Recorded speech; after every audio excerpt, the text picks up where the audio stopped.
Assalamualaikum warahmatullahi wabarakatuh. Pertama-tama saya mengucapkan terima kasih banyak kepada PIP atas kesempatannya membantu adik-adik memahami mengenai kardio lebih dalam. Nah, kemarin kan kita sempat ketemu dan membahas materi tentang kardio. Nah, kali ini kita fokus untuk bahas soal saja. Oke.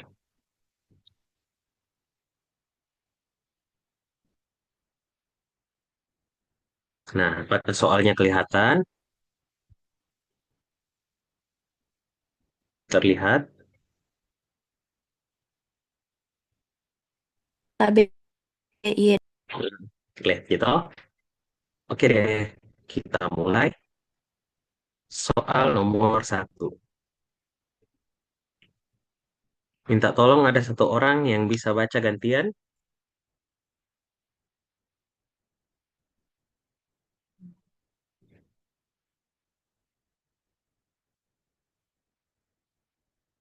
supaya lebih aktif. Tapi saya dok, Muhammad Rangga dok. Oke, Seorang laki-laki berusia 70 tahun dibawa ke unit gawat darurat rumah sakit dengan keluhan nyeri dada hebat tiba-tiba sejak 30 menit yang lalu. Nyeri dada dirasakan di tengah dada dan terasa seperti dirobek. Pemeriksaan tanda vital didapatkan tekanan darah 180 per 100 mm air raksa, denyut nadi 110 kali per menit, frekuensi napas 28 kali per menit, suhu badan afebris. Riwayat hipertensi diketahui sejak berusia 40 tahun. Rutin minum obat amlodipin 5 mg. Di bawah ini adalah gambar skematik struktur yang kemungkinan mengalami gangguan. Berdasarkan patomekanisme penyakit pada kasus di atas, lapisan manakah yang dapat mengalami robekan transversal akibat tingginya tekanan darah? oke. Pertama, saya mau tanya dulu, kira-kira ini diagnosisnya apa dari skenario? Diseksi aorta, dok. Apa? Diseksi aorta, dok. Diseksi. Diseksi aorta. Nah, apa yang terjadi pada diseksi aorta? Lapisan mananya yang terkena? Intima, dok. Lapisan intima, dok. Oke. Jadi tunika intima di situ yang mana? Tapi dok struktur C dok. Oke, kenapa bukan yang A? C dok. Kalau yang A itu lapisan apa?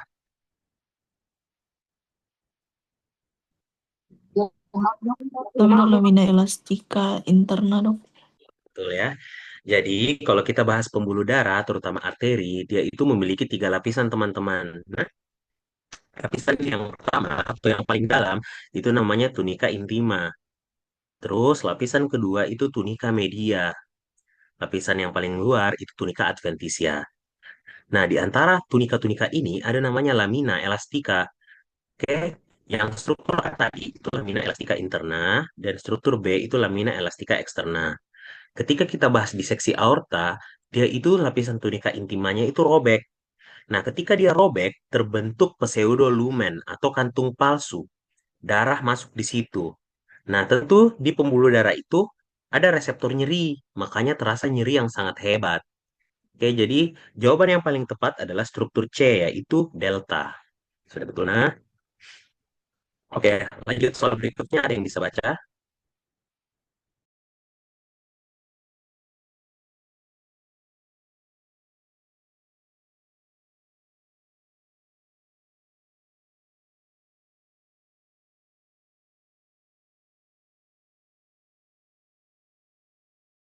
Ayo, siapa lagi yang bisa baca soalnya? KB saya dok. Seorang laki-laki berusia 20 tahun datang ke puskesmas dengan keluhan rasa berdebar. Pasien hanya tidur 4 jam semalam karena terpaksa begadang untuk belajar. Riwayat mengkonsumsi cukup banyak kopi dari biasanya untuk membantunya tetap terjaga. Pemeriksaan EKG memperlihatkan gambaran ventrikel takikardi yang ditandai oleh kompleks QRS yang sempit dengan denyut nadi 180 kali per menit. Setelah dilakukan pijat pada sinus karotis, denyut nadi tiba-tiba menurun menjadi 80 kali per menit. Apakah yang menyebabkan hal tersebut? Nah, kira-kira apa jawabannya ini, teman-teman?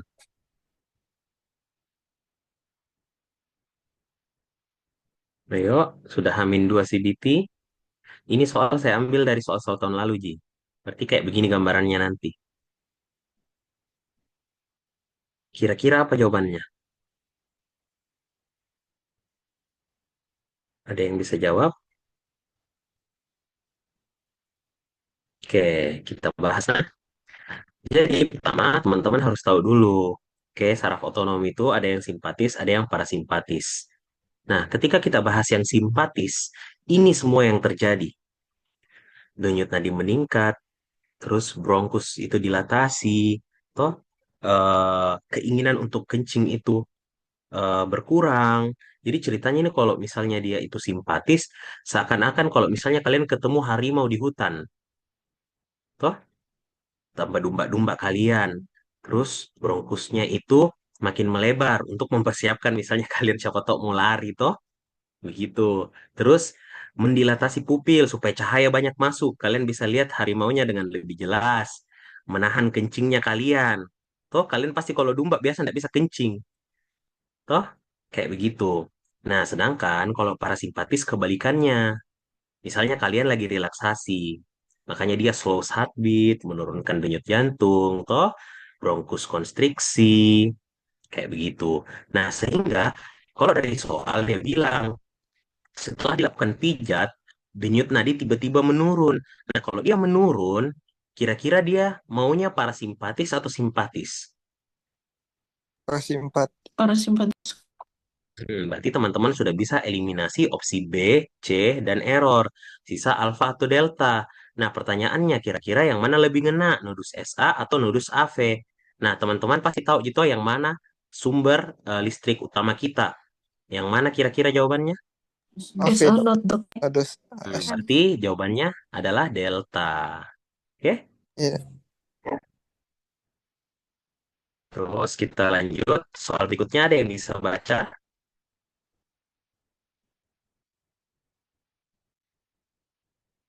Ayo, siapa lagi?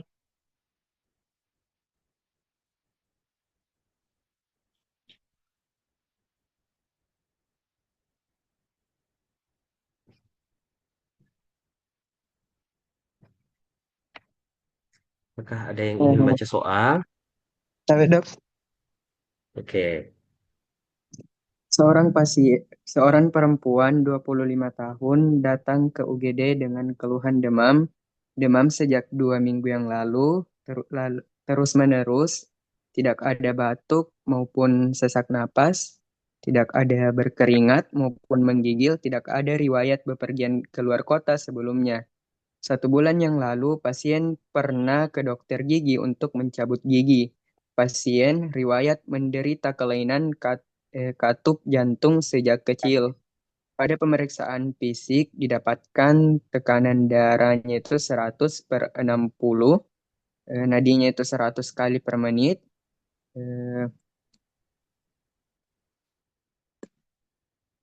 eh, RR-nya itu 20 kali per menit, suhunya itu 40 derajat Celcius, konjungtiva pucat, DPS R plus 0 cm, H20, dan didapatkan murmur pada apex fase diastolik grade 3 atau 6. Apakah mikroorganisme penyebab dari kasus di atas? Kira-kira apa ini? Kemarin saya sudah sempat jelaskan. Fokus dok. TBA dok. Nah, Kokus oke. Pasti kemarin yang memperhatikan tahu toh, karena kemarin ada singkatannya saya bikin. Tas Megan Fox toh, Ricus pip, Staphylococcus aureus, sama suntik. Terus MGV-nya itu mitral, gigi, sama viridans. Nah, ini kan dibilang bahwa ternyata dia pernah ke dokter gigi. Berarti kita pakai yang Megan Fox, MGV toh, gigi, pasti dia viridans. Oke, lanjut lagi ke nomor berikutnya. Ini dari soal CBT tahun-tahun sebelumnya, Gina. Jadi kayak begini gambarannya.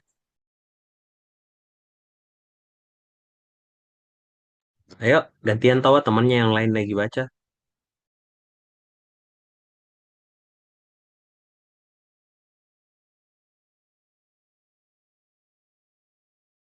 Tapi saya dok.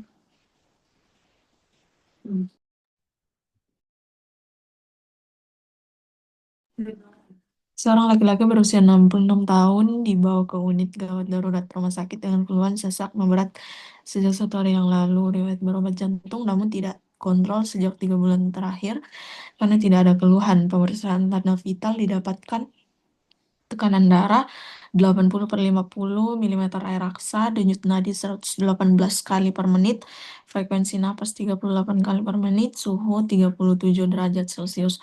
Pemeriksaan fisik didapatkan peningkatan JVP, ronki basal halus kedua basal paru, edema edem tibial bilateral, dan akral terasa basah dingin. Pemeriksaan fototoraks menunjukkan gambaran sebagai berikut. Apakah status hemodinamik pasien di atas? Kira-kira apa jawabannya ini? Tabe A, Dok. Kenapa bisa cold sama wet? Karena ada tanda-tanda hiperfusi seperti akral dingin, kemudian tanda-tanda kongestif, itu ada edema tibial. Oke. Jadi kan dia dibagi tuh wet sama dry. Wet itu basah. Kenapa bisa basah? Betul tadi ada udem tibial sama ingat ada tadi rongki basah halus toh ada dua. Terus hipoperfusi betul dia itu cold yang dimana dilihat dari akral teraba dingin. Oke, jadi jawabannya betul alfa.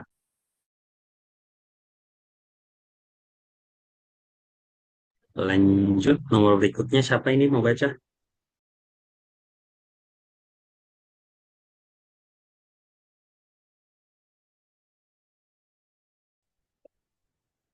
Siapa?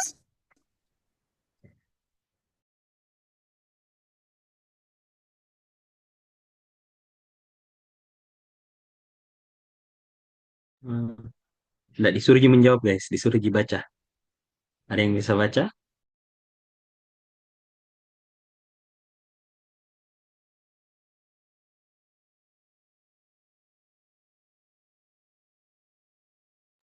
Oke, saya baca dulu nah, Tabe. soalnya ini pendek juga. Seorang laki-laki 50 tahun datang dengan diagnosis CHF NIHA grade 4 dan didapatkan hasil lab rendahnya kadar kalium atau hipokalemia. Komplikasi apa yang kira-kira dapat terjadi? Ayo, kira-kira apa komplikasinya dari hipokalemia?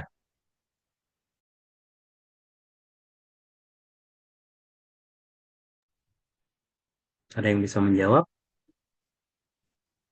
Anggap ini kalian sedang CBT nih toh tiba-tiba muncul soal begini. Kira-kira yang mana yang kalian jawab? Tabe dok, aritmia. Oke, setuju semua atau ada jawaban lain? Setuju dok. Oke. Jadi kita bahas dulu opsi A, kardiak tamponade. Kardiak tamponade itu biasanya merupakan komplikasi dari perikarditis, toh. Perikarditis itu menyebabkan efusi perikardium, lama-lama menyebabkan kardiak tamponade. Jarang dia ada kaitannya dengan kalium. Terus, kardiakaheksia ini adalah pengecilan otot jantung yang terjadi secara kronis. Nah, ada juga kaitannya. Gagal ginjal, justru biasanya dia hipokalemia. Antara aritmia atau hipotensi. Itu dua yang bisa terjadi kalau misalnya eh, hipokalemia. Nah, ini saya sudah carikan mnemoniknya. Jadi kalau hipokalemia ini semua yang bisa terjadi. Bisa aritmia, oke, terus bisa juga hipotensi. Jadi yang mana yang betul? Oke, paling sering itu ternyata aritmia, guys, kalau dari artikel ini. Oke, jadi hipotensi itu tidak salah. Cuma yang lebih ngena itu adalah aritmianya. Oke, lanjut nomor berikutnya. Siapa lagi yang mau baca soal?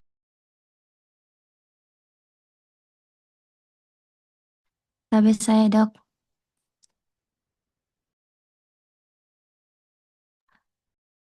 Silahkan. Seorang perempuan berusia 58 tahun dibawa ke UGD dengan keluhan sesak sejak 7 hari dan memberat 2 hari terakhir. Pasien juga mengeluhkan bengkak pada kedua kaki. Riwayat penyakit terdahulu di sangkal.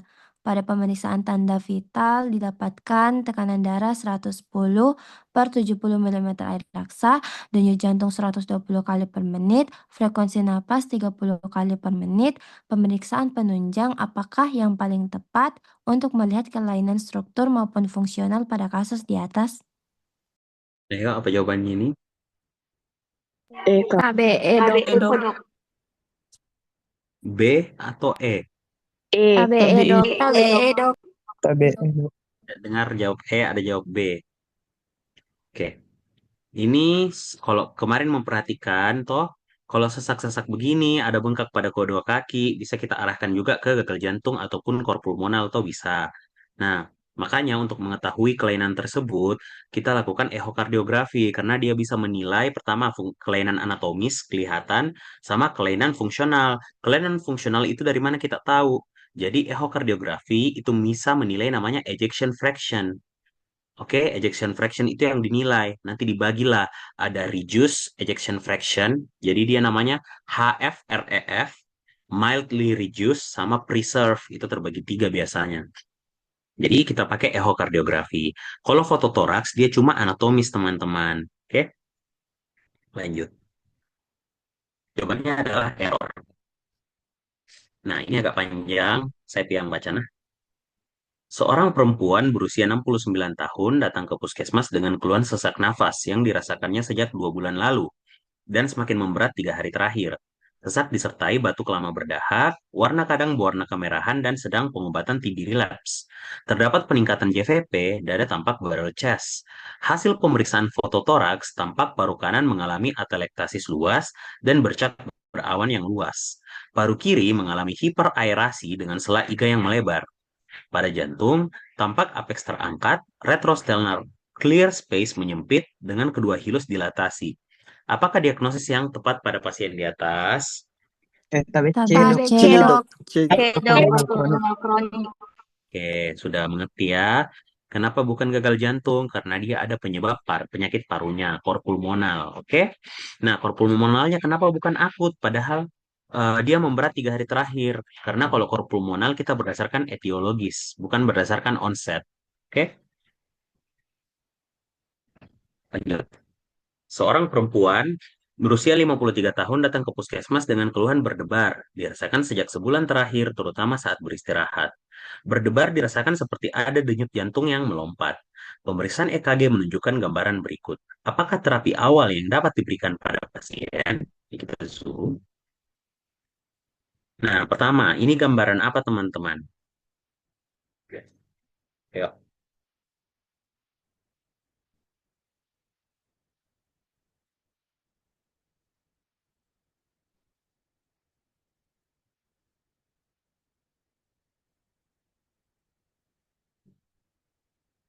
ayo, ada yang bisa jawab? Anggap kalian lagi CBT nih. Muncul ini EKG, kira-kira apa diagnosisnya nih? Sebut saja, tidak apa-apa salah. Tabe, dok. Tabe, dok. Ventrikular ekstrasistol. Oke, ada itu aritmia, dia merupakan istilah luas ya, harus lebih spesifik. Kira-kira ini ada temannya jawab ventricular extrasystole, yang lain setuju atau tidak?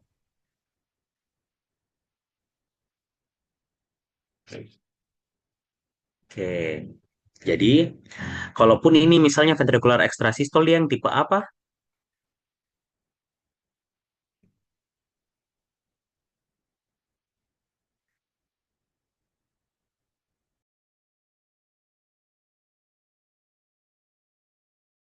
Ayo, tipe apa ini?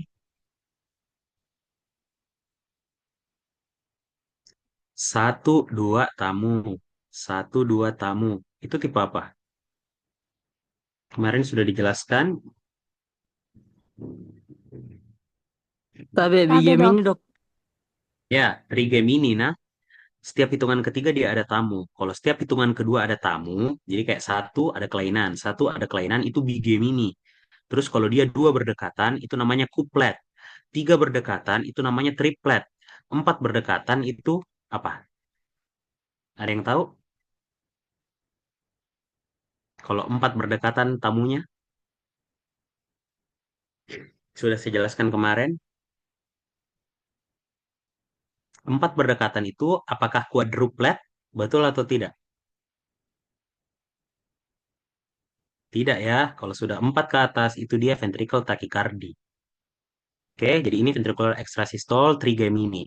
Nah, yang dia tanyakan, teman-teman mau kasih terapi apa? Kalau misalnya dia ventricular extrasystole. Oke. Nah, ini kemarin memang saya belum sempat kasih masuk terapinya, nah, karena jarang ditanya. Cuma ternyata pas tahun-tahun sebelumnya ada yang ditanyakan. Jadi kira-kira kalau sudah ada begini, apa yang kalian jawab? Amiodaron kah? Sotalol kah? CCB dihidropiridin kah, digoxin, atau propafenon. Amiodaron sama propafenon ini obat anti aritmia. Sotalol ini beta blocker. Kira-kira yang mana? Tabe dok, sotalol tablet. Mm-mm. Kenapa jawab sotalol tablet? Karena sotalol itu golongan dari beta blocker. Mm-mm.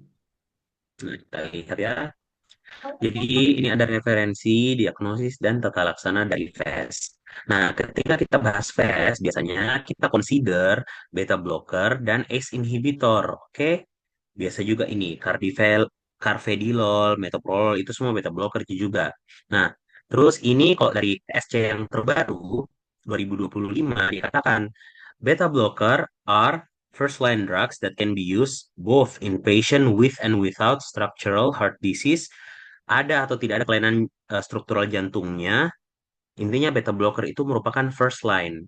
Kalau misalnya beta blocker itu ada efek samping, biasanya kita kasih CCB non dihidropiridin seperti diltiazem atau verapamil. Kalau misalnya dua-duanya itu masih tidak bagus, bisa kita